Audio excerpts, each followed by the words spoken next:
তৃতীয় ধাপের ষষ্ঠ উপজেলা পরিষদ নির্বাচন ময়মনসিংহের ত্রিশালে আজকে অনুষ্ঠিত হতে যাচ্ছে। এই উপজেলায় মোট ভোটার হচ্ছে ৩,৭৪,০০০।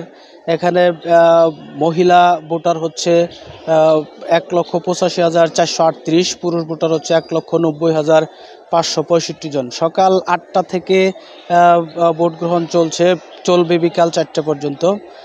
এই পর্যন্ত আমি এই মুহূর্তে দাঁড়িয়ে আছি ত্রিশাল আব্বাসিয়া ফাজিল মাদ্রাসা কেন্দ্রে। এই কেন্দ্রে ভোটার হচ্ছে ৩৭৩৪ জন। এখন 10টা পর্যন্ত এই কেন্দ্রে ভোট পড়েছে মাত্র ৯৬টি। এখানে ভোটের পার্সেন্ট হচ্ছে ৩% ভোট হয়েছে। আমরা আরেকটি কেন্দ্রে গিয়েছিলাম, সেখানে নজরুল বালিকা উচ্চ বিদ্যালয়। সেই কেন্দ্রে ভোট কাস্ট হয়েছে ৪.৩৩%।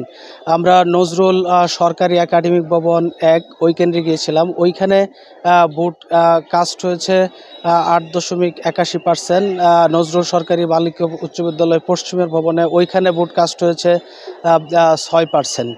তো নির্বাচন অফিস থেকে আমাদেরকে জানিয়েছে নির্বাচনকে অবাধ, সুষ্ঠু, নিরপেক্ষ করার জন্য তাদের সকল ধরনের প্রস্তুতি তারা সম্পন্ন করেছেন। আইন শৃঙ্খলার বাহিনী, আনসার, পুলিশ সকলেই কাজ করছেন। এখানে কোনো ধরনের অপ্রীতিকর কোনো ধরনের ঘটনাই এই উপজেলায় ঘটেনি। এই ছিল ময়মনসিংহের ত্রিশাল থেকে আমার কাছে সর্বশেষ। আনোয়ার হোসেন, এটিএন বাংলা।